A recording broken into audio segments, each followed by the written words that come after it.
Abram, por favor, Evangelho do nosso querido médico amado, Lucas, capítulo 12. E depois vamos para Mateus, no capítulo 6. Lucas, capítulo 12. E depois vamos para Mateus, no capítulo 6. Vamos ler? 12 de Lucas, 13 a seguir.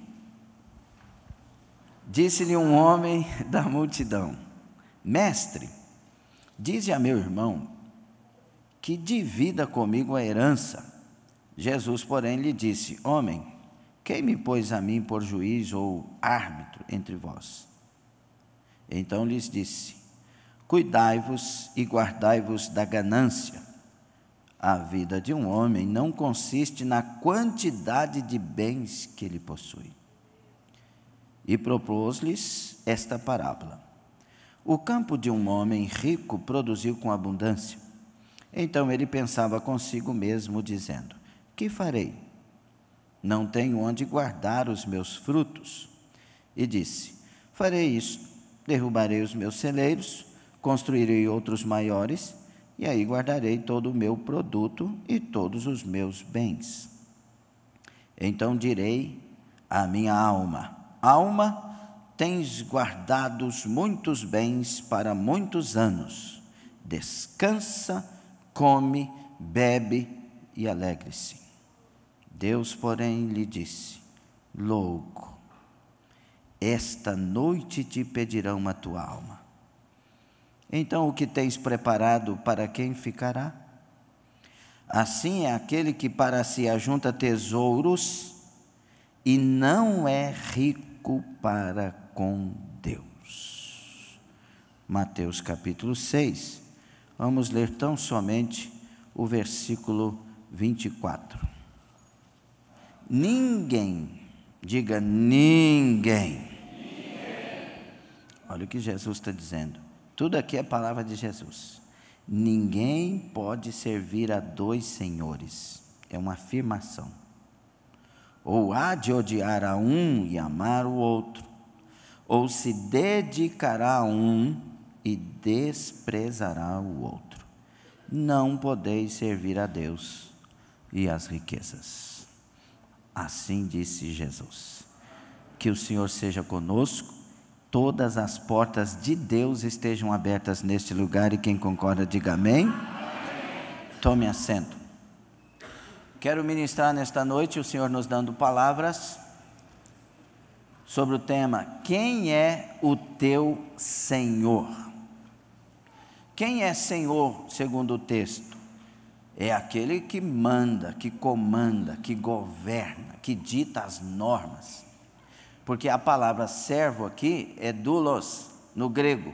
É servo da raiz de escravo. Escravo aqui, não que quando eu sou de Deus, eu sou um escravo no sentido do que nós conhecemos, mas o escravo no sentido da obediência sem questionar. Um escravo não questiona o Senhor, ele simplesmente obedece. Por isso que nosso Deus é chamado de Rei dos Reis. Então, para um rei, nós só devemos uma coisa: obediência. Amém?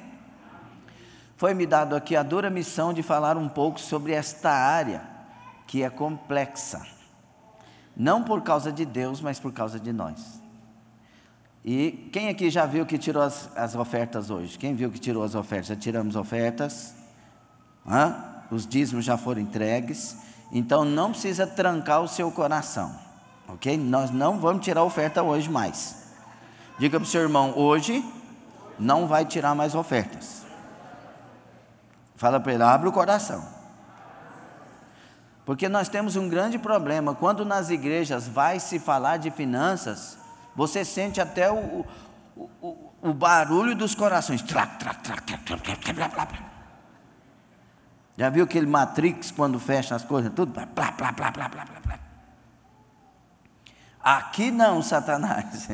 E é Deus que quer falar conosco às vezes. Quantos amam a Bíblia? Quase a metade, ó. Quantos querem amar a Bíblia? Ame, porque ela é uma palavra muito boa, viu? Maravilhosa. E quantos amam a Bíblia? Amém. A Bíblia fala de dinheiro? E você ama a Bíblia? Então não tranca o coração. Essa palavra tranca é falado muito lá nos nossos irmãos gaúchos. Eu prego muitas vezes ali na região de Porto Alegre, ali São Leopoldo, Novo Hamburgo, outras regiões. E lá eles não tranca, não deve trancar o cruzamento. Eles usam muito essa palavra. Então não tranca seu coração, ok? Quem é o teu Senhor? Sabe o que Jesus disse aqui? 6,24 de Mateus? Que ninguém tem como servir dois senhores. Não tem como, não existe a possibilidade. Olha, eu estou servindo dois senhores. Não existe, ninguém pode servir a dois senhores. Ou na verdade serve um e aborrece o outro, ou serve o outro e aborrece aquele. Não tem condição de servir dois senhores. E é interessante observar aqui na Bíblia que Jesus não chama nenhum Deus, nenhuma entidade de Senhor, a não ser aqui, quando se refere à riqueza, quando se refere a Mamon. Então, e Jesus está reconhecendo aqui que Mamon tem poder como que de um Deus, porque Mamon chama atenção, porque Mamon gera segurança, e o dinheiro tem essa mania, chamar atenção, né? Tem hora que a gente esquece de Deus por causa do dinheiro. Quem acha que essa palavra vai ser boa, diga amém. Que a saída, não sei para onde, que a saída aqui para lá mesmo, não tem outro lugar, não tem aqui para baixo não. Então, tem gente que perde a atenção com relação a Deus, porque começou a se falar de algo que dá lucro. E tem gente que quando fala de lucro, o cifrão aparece no lugar daquela bolinha preta, que fica lá no meio do zóio. Sabe aquelas caixinhas que o cifrão aparece? Tem uns que nem é cifrão, é um Ezinho com euro. E por isso que Jesus, na palavra, adverte, alerta, muitas vezes a respeito disso. 1 Timóteo 6, de 8 a seguir, Paulo vai falar sobre a questão de muitos querendo ficar ricos, caem em perdição. Caem em situações sem volta, porque o amor ao... Ninguém sabe essa parte ou tem medo de falar? O amor ao dinheiro é uma afirmação, a raiz de todos os males. Não o dinheiro, o amor ao dinheiro é uma afirmação, a raiz de todos os males. Tem pessoas que por causa do dinheiro não vêm no culto, por causa do dinheiro desprezam o irmão, por causa do dinheiro passa em cima do irmão, por causa do dinheiro não vai mais para a igreja, porque tem que agora trabalhar por isso e por aquilo, e aí vai. Então o dinheiro acaba tomando um lugar de Deus na vida daquela pessoa. Uma certa ocasião Deus me deu uma mensagem com o tema, os 5 deuses estranhos deste século. Um dos deuses estranhos deste século é o dinheiro. O Deus estranho chama a atenção para si, ao invés e roubando a atenção que devíamos dar ao Deus verdadeiro. O Deus estranho nos faz ocupar com Ele no lugar que deveríamos ocupar com Deus, e aí vai. E muitas vezes o dinheiro faz isso. Eu me lembro que eu estava pregando em Capinópolis, no encontro nessas épocas de carnaval, e estávamos numa fazenda, e ali foi instalado aquele evento, e quando chegou um camarada, eu já estava ministrando a palavra, e ele chegou num Civic, eu me lembro muito bem, e estacionou e conseguiu um lugar ali, no meio das pessoas que ali estavam, e Deus, quando fomos orar, me levou a falar com aquele homem em profecias, e Deus chegou a ele e disse assim, eu conheço a tua vida, nas palavras que eu me lembro, na forma que eu vou colocar aqui, talvez alguma coisa foi diferente na época, mas é o que estou dizendo, o que eu me lembro. Chegou para ele e disse que conhecia a vida dele, que sabia o tanto que ele estava trabalhando, ele trabalhava 18 horas por dia, e Deus disse assim para ele, quem te prospera não é o teu serviço, tu não tem tempo mais para mim, eu sou o Deus que te prospera, a partir de hoje trabalhe somente o tempo comercial, e eu abrirei as portas e te abençoarei. Então tem muitas vezes que nós estamos colocando Deus em segundo plano, em terceiro plano, em quarto plano. Por quê? Por causa do dinheiro.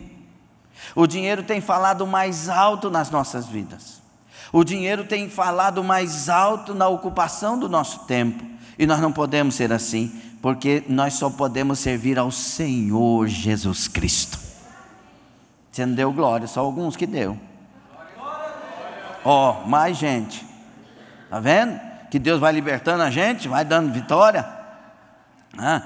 Jesus Cristo, a gente canta tão bonito para Jesus, né? Que tão lindo esse nome é. Jesus, o nome mais sublime. Jesus, eu te amo. Jesus, o Senhor é tudo para mim. Mas se tiver um negócio na hora do culto, o negócio é tudo para Ele. Nós não temos coragem de perder dinheiro para cultuar Jesus. Essa parte você não gostou. Que hora que é? Quarta-feira, 20 horas. Que negócio é? Negócio de 1 milhão. Ai, Jesus, culto tem todo dia. Irmãos, que expressão maligna é essa? Culto tem todo dia. Não, meu filho, se Jesus voltar hoje, acabou os cultos. Vou falar de novo. Se Jesus voltar hoje, acabou os cultos. E acabou mesmo.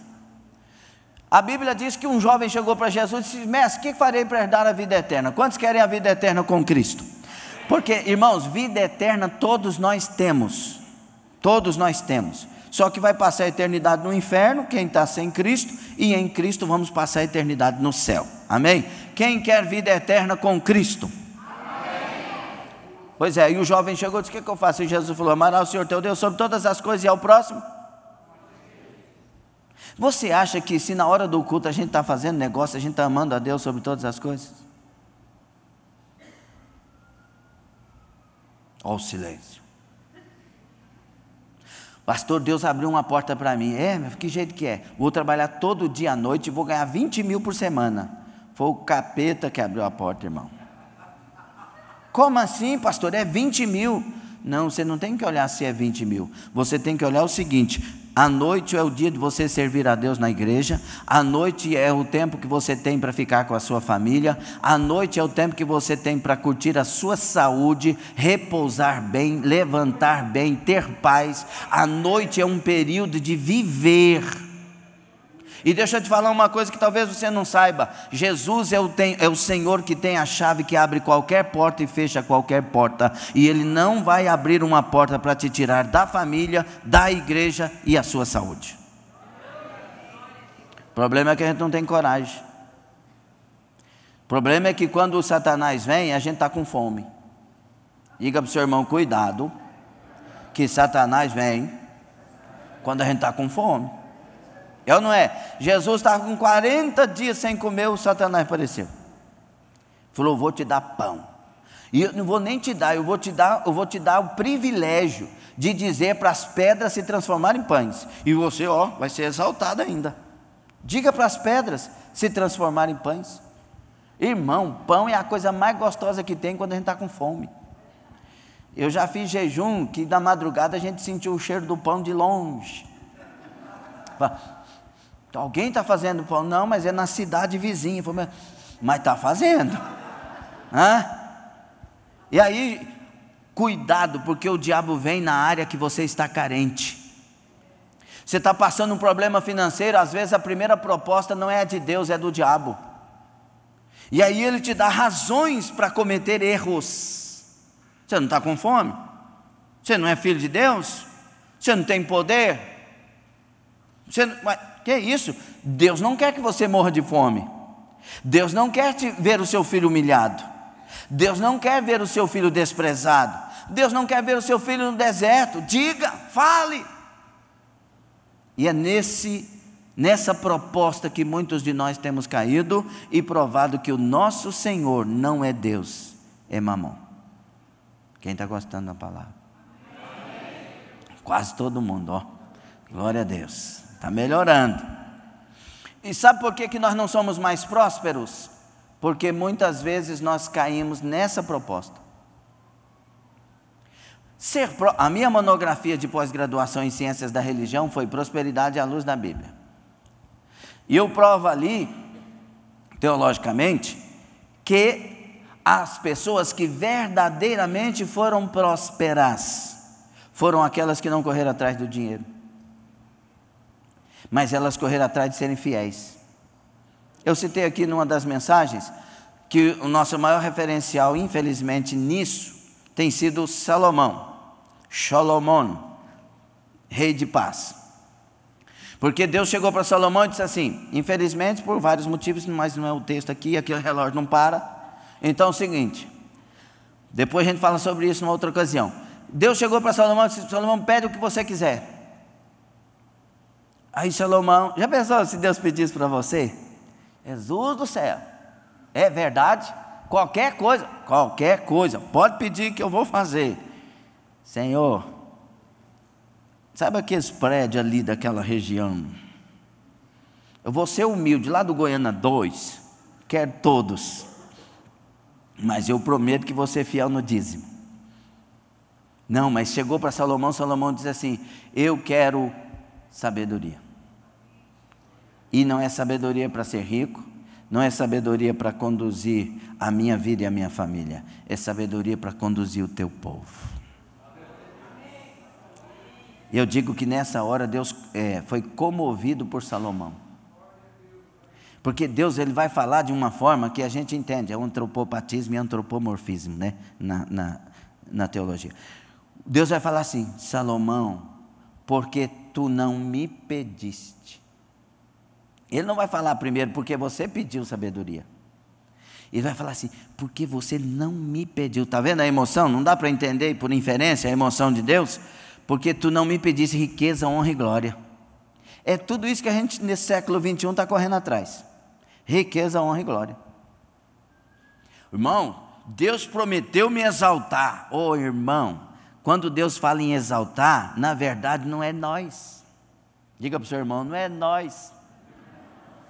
Diga, quando Deus fala que vai te exaltar, diga, quando Deus fala que vai te exaltar, na verdade, é o nome dEle que Ele vai exaltar na nossa vida. Eu pensei que você ia aplaudir Jesus agora. E aplaudir dando glória ainda.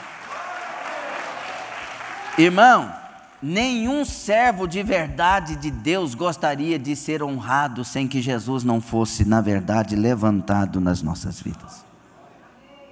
Então, quando Deus fala isso, é por isso. E Deus se emociona com Salomão. E disse, você não pediu riqueza, honra e glória. Por isso eu vou te dar o que você me pediu, mas também vou te dar riqueza, honra e glória. Então, quando a gente quer algo e realmente, verdadeiramente ser próspero, nós não corremos atrás da riqueza, embora devemos administrá-la muito bem, mas nós corremos atrás de sermos fiéis ao nosso Senhor. Quem é o teu Senhor? Diga o nome dEle. Então é Ele que manda. E como Ele manda? Através da sua palavra. É assim que Ele manda em nós. Por isso que quando lemos em 12, 13 a seguir de Lucas, nós vemos um homem que Deus chama de louco. Insano. Aqui Deus me deu um tema de uma mensagem chamada Insanidades do Ser Eterno. Nós somos pessoas eternas e preocupamos muito mais com o passageiro do que com o eterno. Tem gente, e não pense que é indireta, que gasta muito mais tempo no salão do que na oração. É verdade ou não é? Você conhece alguém assim? Quando você olha no espelho, você vê essa pessoa?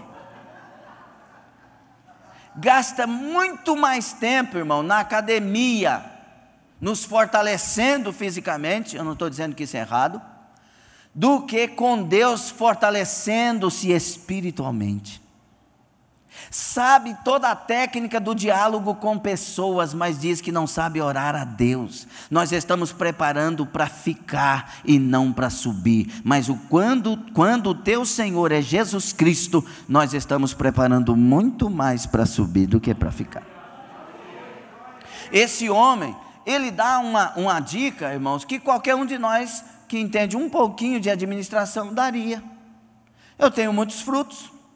Tive uma colheita muito boa. Quantos fazendeiros tem aqui que já plantou e deixou de plantar e está plantando? Tem alguém?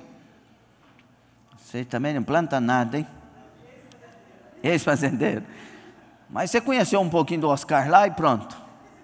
Então, quando você planta, você quer colher bem. Esse homem colheu bem. Então, ele colheu tão bem que ele foi pego de surpresa, pelo que entendemos no texto. Foi pego de surpresa. Ele colheu tanto que ele não tinha se preparado para aquilo. E pelo jeito ele é um bom administrador. Então, colheu mais do que se esperava. E aí, quando ele vê tudo aqui, falou: o que eu vou fazer com meu Deus, com esse tanto de coisa? Ah, já sei. Eu vou construir mais celeiros, vou depositar tudo, e etc, etc. Até aqui tudo bem. Deus não condena ser rico. Deus não condena administrar. Esse homem não errou nisso. Só que ele erra quando ele diz assim: alma, come, bebe, folga, descansa. Alma, fica em paz. Aí ele diz: por quê? Porque você tem muito em celeiro. Alma não come, alma não bebe, alma não descansa em dinheiro, alma não folga com recursos, a alma só descansa em Deus. Por isso Jesus vai chamar ele de insano, de louco, de alguém que não soube raciocinar, alguém que não sabe usar o seu cérebro. É isso que a palavra no original grego quer dizer. Louco. Hoje é uma afirmação: te pedirão a tua alma. E aí? Quem é o teu Senhor? Quem é o teu Senhor? Porque se o nosso Senhor for Jesus, se pedir a nossa alma hoje, nós acharemos descanso eterno. Essa é a questão nossa nesta noite: descobrir quem está mandando em nós.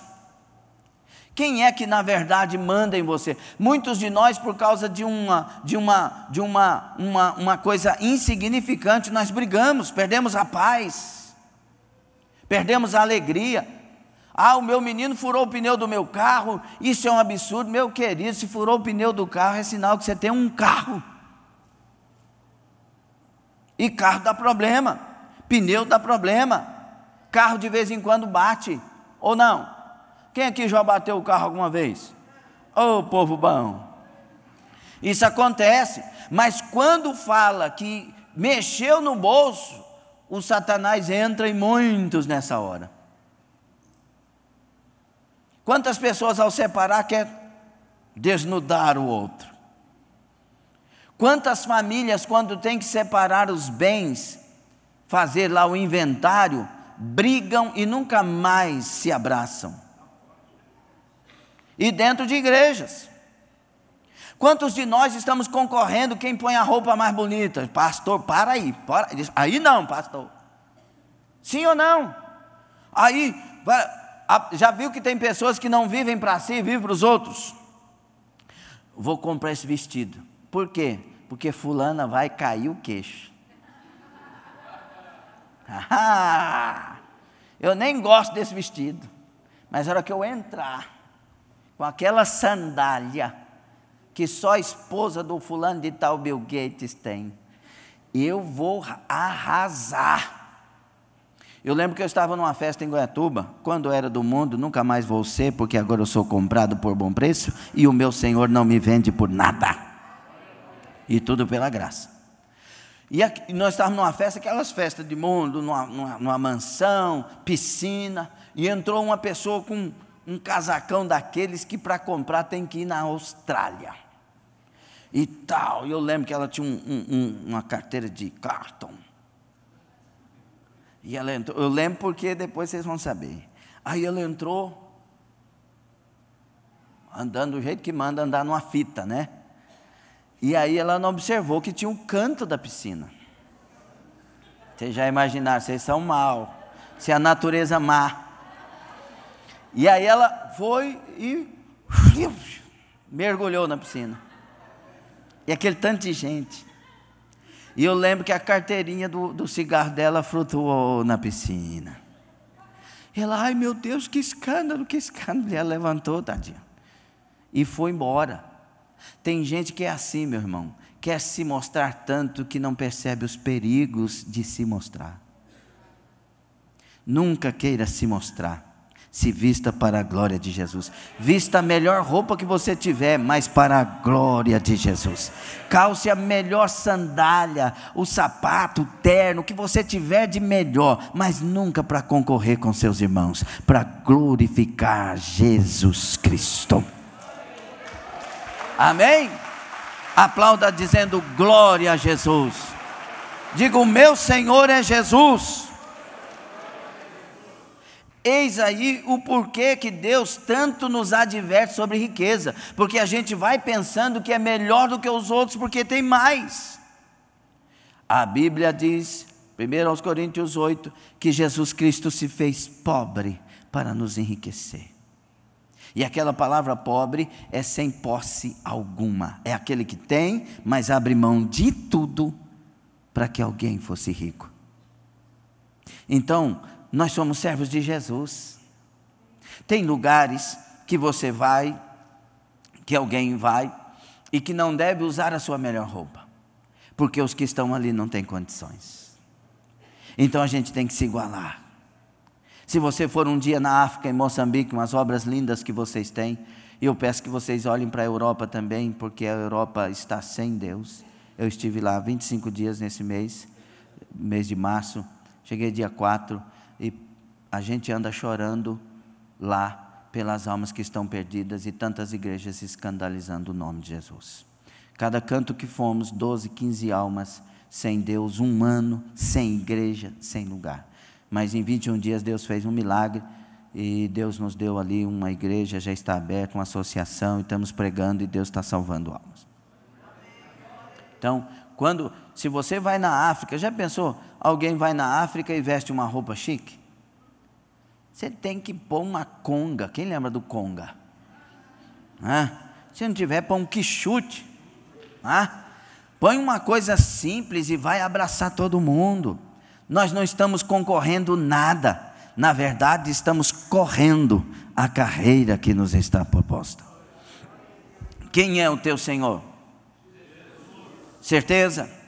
Então você é fiel dizimista. Parece que não. Pensei que eu ouvi, graças a Deus. Quase 20%. Irmãos, tem tanta gente falando contra o dízimo e a favor do dízimo, que está igual a questão da doutrina da predestinação. Todo mundo brigando e ninguém chega num acordo. Alguém chegou para mim e disse assim: pastor, eu sou da igreja fulana de tal, e lá defende a predestinação do indivíduo. E eu sei que vocês defendem a predestinação da igreja, que a pessoa tem que ser igreja, porque a igreja vai casar com Jesus, e se eu permanecer igreja, acabo me casando com Jesus naquele dia. Mas a outra defende que o indivíduo é predestinado, e uma vez salvo não tem jeito de perder a salvação, e vai. Aí eu só olhei para ele e não queria contradizer o pastor da igreja que eu ia ministrar. Falei: meu filho, você quer morar no céu? Ele disse: quero, pastor, tudo que eu quero, me diga. Falei: ser fiel até a morte, e Deus vai te dar a coroa da vida. Pronto, acabou com a briga. Agora tem gente que diz que o dízimo é bíblico, e outros que o dízimo não é bíblico, que o dízimo é da lei, embora foi Abraão, lá antes da lei, 430 anos, que dizimou para o Melquisedeque. Mas a pessoa insiste em dizer que o dízimo é da lei. Tudo bem, é da lei. Então, pastor, então a lei fala que a gente tem que circuncidar. Então, se eu tenho que ser dizimista, então eu tenho que circuncidar também. Meus irmãos, o dízimo é antes da lei, é durante a lei, é em todos os livros da Bíblia, inclusive do Novo Testamento. Só não entende quem não quer e quem está com o coração fechado. E escute aqui uma coisa, meu irmão: a circuncisão foi substituída pelo batismo. Quando você batiza em águas, você é inserido no corpo de Cristo e confirmado. Ainda que o batismo não salva, a Bíblia substitui a circuncisão pelo batismo. A Páscoa foi substituída também pela Santa Ceia do Senhor, na lei. E também o sábado foi substituído por Jesus Cristo. Ele disse: eis aqui quem é maior do que o sábado. E ele disse: vinde a mim todos vós. E ele disse assim: vocês vão achar descanso para as vossas almas. Shabat é descanso. Então, quando eu tenho Jesus, eu tenho um sábado dentro de mim. Só que o dízimo não é substituído. E outra coisa, quando alguém chegar para você e esclarecer que o seu dízimo e a sua oferta mantém igrejas, quando você não entrega o seu dízimo, você está prejudicando a igreja. Sim ou não? Ó, 20% mais ou menos. Por quê? Porque o dinheiro fala mais alto. Alguém chega assim: nossa, o ano passado eu dizimei 5 mil reais, meu Deus do céu, dizimei, e nesse ano parece que vai ser 10 mil, meu Deus. Irmão, se você dizimou 5, sobrou 45, e se nesse ano você vai dizimar 10, vai sobrar 90, infeliz.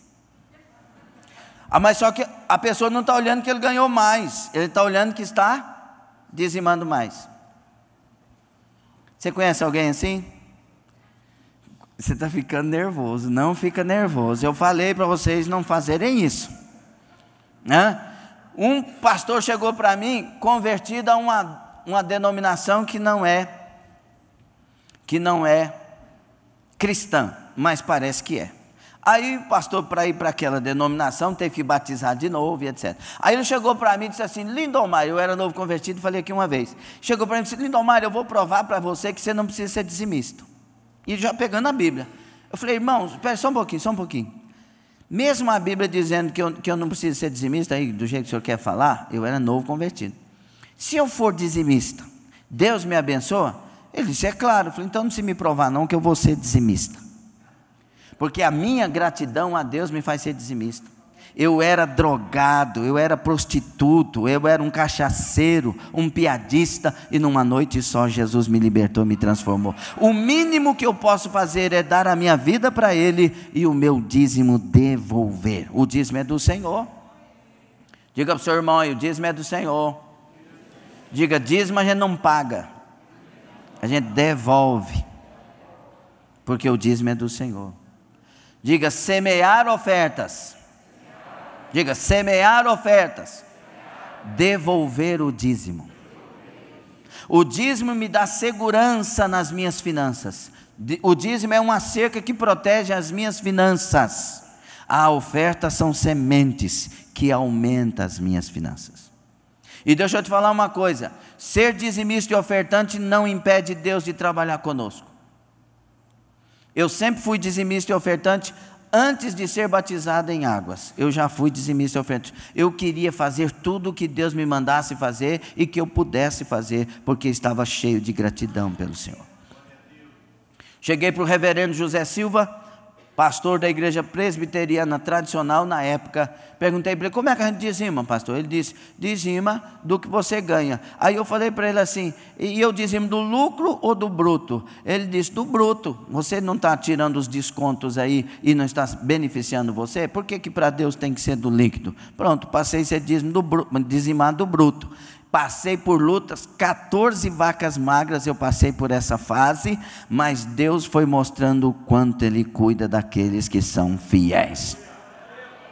Cheguei no tempo que o meu sapato era o buraco dos meus sapatos, porque é um par, eu só tinha um par. O buraco dos meus sapatos era tão grande que o pé já não ficava dentro do sapato mais com facilidade.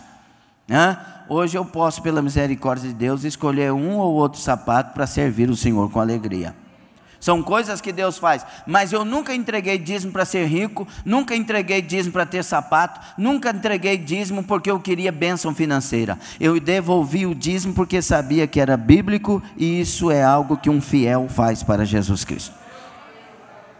E irmãos, interessante o quanto Deus prova quando Ele quer provar. Eu passei por um tempo que só entravam moedas. Entrava em torno de R$7 por semana, não dava para pagar o leite das minhas crianças. Mas entrava R$7, eu tirava 70 centavos de moedas e entregava o meu dízimo. Porque a minha consciência dizia que eu devia ser fiel ao Senhor em todo o tempo. Que se eu fosse fiel num pouco, o Senhor poderia muito bem, se Ele quisesse, me fazer fiel sobre o muito também. O problema nosso é que quem está mandando em nós muito mais são as nossas necessidades e os nossos planos, daquilo que queremos conquistar, do que aquilo que é ser fiel simplesmente a Deus. Quem é o teu Senhor? Quem é o teu Senhor? Você está aqui porque você teve um tempinho para Deus, ou Ele é teu Senhor e você é fiel, porque Ele é o teu Senhor, Ele é a razão da sua vida, Ele é tudo para você, Ele é a sua pérola sagrada. Sabe o que nós nos tornamos? Críticos, advogados de nós mesmos, acusadores e menos servos. Ninguém pode errar jamais para nós, entendeu?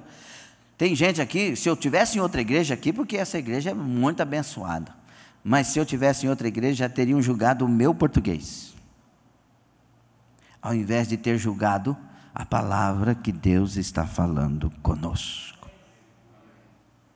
Esse é o nosso problema, deixamos de ouvir Deus e passamos a ver as coisas. Mas eu tenho um conselho de Deus para nós, e ele é bíblico: buscai, portanto, em primeiro lugar o reino de Deus e a sua justiça. E lá não está escrito e as demais coisas, lá está escrito e essas coisas vos serão acrescentadas. Ou seja, o contexto: Deus cuidará de você em tudo que você precisa. Quando, não dá para desligar o relógio não, quando você olha para a Bíblia, você vê que a maneira de Deus tratar com Israel, na maioria das vezes, foi tirando. A maneira de Deus abençoar foi dando. Mas quando Ele dava, as pessoas começavam a se afastar de Deus. E eu tenho uma pergunta para nós nesta noite: o que Deus tem nos dado, tem nos feito aproximar de Deus ou afastar dEle? Dá um sorriso aí, senão fica com medo. Sorriso, tranquilo, no problem. Tem feito o quê? Porque, irmãos, tudo que Deus nos dá tem que ser para nos tornar generosos. Tiago capítulo 5 acusa os ricos, e ele aconselha que eles se tornem generosos. O Tiago não fala: ricos, venda tudo o que tem, dê aos pobres, como Jesus disse ao jovem rico. Não, Jesus só disse ao jovem rico porque o ídolo do jovem rico era a sua riqueza. Mas Tiago não manda os ricos darem tudo para os pobres, ele manda os ricos serem generosos. Como está a sua generosidade? Irmãos, eu estou sentindo que nós devemos tirar a oferta hoje, mais uma vez. Hein, pastor? Como que está você quando, lá na igreja que eu pastoreio, pastor, nós falamos assim: eu vou falar e vocês vão aplaudir Jesus e dar glória a Deus, ok? Combinado? Quando eu terminar de falar, vocês aplaudam o Senhor com vontade e dê glória a Deus. Vamos recolher os dízimos e as ofertas.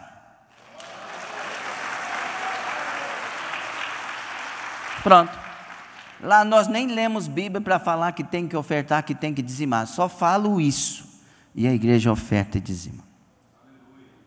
Porque quando a gente é liberto, não precisamos ser convencidos.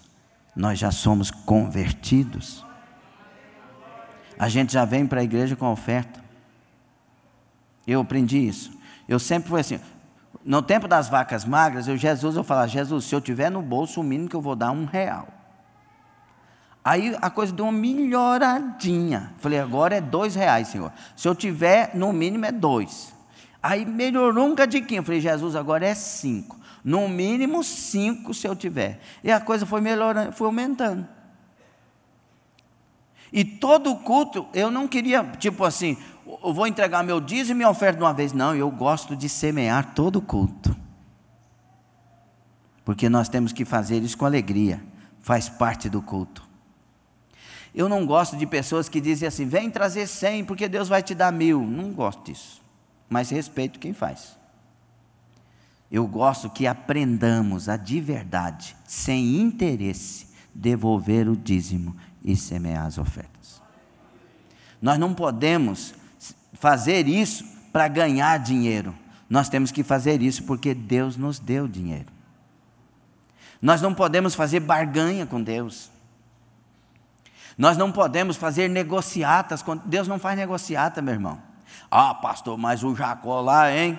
Você viu o que Deus fez com o Jacó? O que você quer, Jacó? É o único na minha monografia que eu falo que Deus que queria dinheiro e Deus deu só para mostrar para ele que ele não precisava. porque aí deu tudo para Jacó.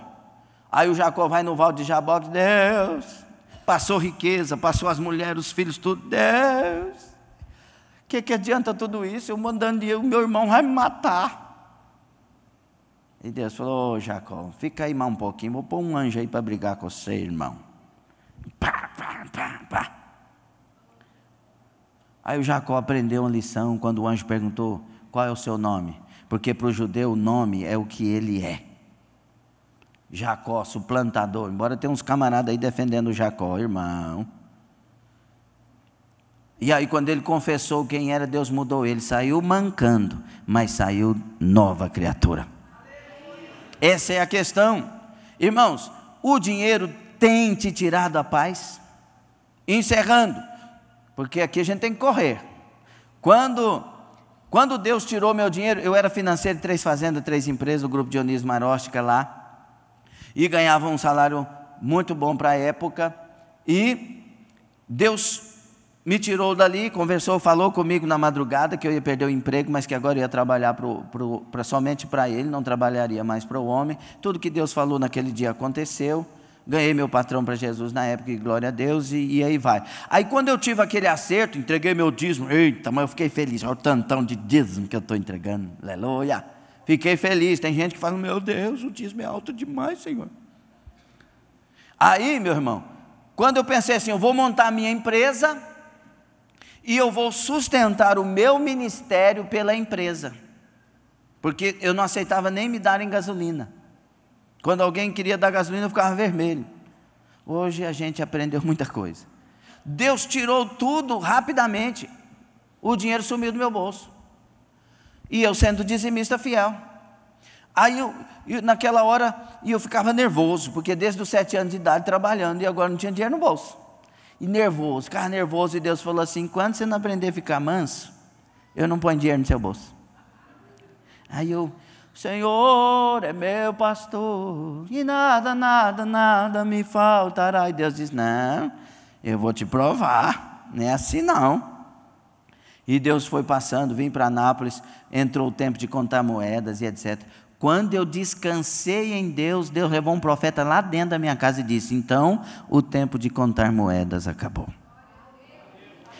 O que o Senhor me ensinou? Que nós não vivemos de dinheiro, nós vivemos de Jesus Cristo.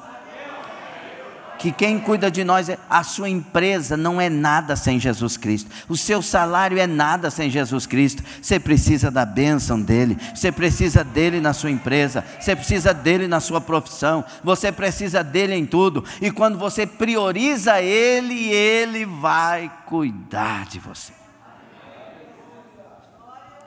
Por isso não deixe Deus te chamar de louco nesta noite, que o Senhor te chame de servo nessa noite. Porque o dia que Ele chamar nós, só os servos vão subir ao seu encontro. Quem é o teu Senhor? Fique sobre os pés. Você é fiel dizimista? Não responda, por favor. Você é fiel dizimista? Ou você é aquele que dá 5% do dízimo e fala que é dizimista? Porque a palavra dízimo é 10% de uma medida. Dexatol, se não me engano. Você é fiel dizimista, você é fiel ofertante. Como que alguém que não é fiel dizimista e ofertante pode querer cobrar algo de Deus? Irmãos, outra coisa que me fez lembrar com essa colocação, a gente não tem que fazer prova com Deus apontando o dedo para Ele. Quem somos nós para apontar o dedo para Deus? Deus! Eu sou dizimista, então a palavra diz, irmão, quando você diz a palavra diz, cuidado, porque a palavra diz também que os mentirosos ficarão de fora. A palavra diz que Ananias e Safira, o dia que mentiu dentro da igreja, morreram. Então cuidado com a palavra diz, preste atenção por favor. Quando o texto diz, fazei prova de mim, Deus não estava pedindo para o povo dele chegar diante dele e obrigar ele a alguma coisa, não, meu irmão. Deus estava dizendo, observe o caminho e prove que no caminho eu vou cuidar de você. Quem tem Deus como Pai? Deus é seu pai? Qual é o pai que o filho lhe pedindo pão lhe dê pedra? Como assim, pastor? Tem coisas que para nós hoje é pedra. Tem pessoas hoje que, se Deus abrir portas financeiras, vão desviar da igreja.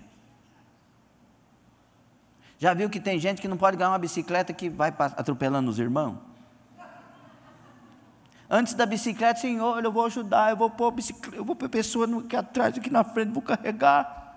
Aí dá a bicicleta, diz que a bicicleta é a mais linda de todas e não põe ninguém para carregar. Já notou isso?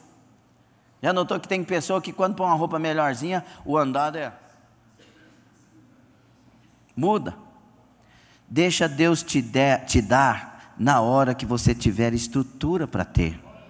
Aceite Jesus Cristo como Senhor da sua vida, como Senhor da sua história, como Senhor da sua empresa. Eu passei lá, ministrei lá em Lisboa, numa igreja, e fiquei na casa de um querido do meu coração, um pastor, e ele dizendo para mim: pastor, eu tenho as carrinhas aqui, lá em Portugal fala carrinha, né, 3/4, etc, e eu trabalho assim, ganho bem, ganho assim, mas toda vez que eu quero subir de produção, Deus me dá um prejuízo, porque ele disse para mim que me quer neste patamar, porque neste patamar eu não me perco.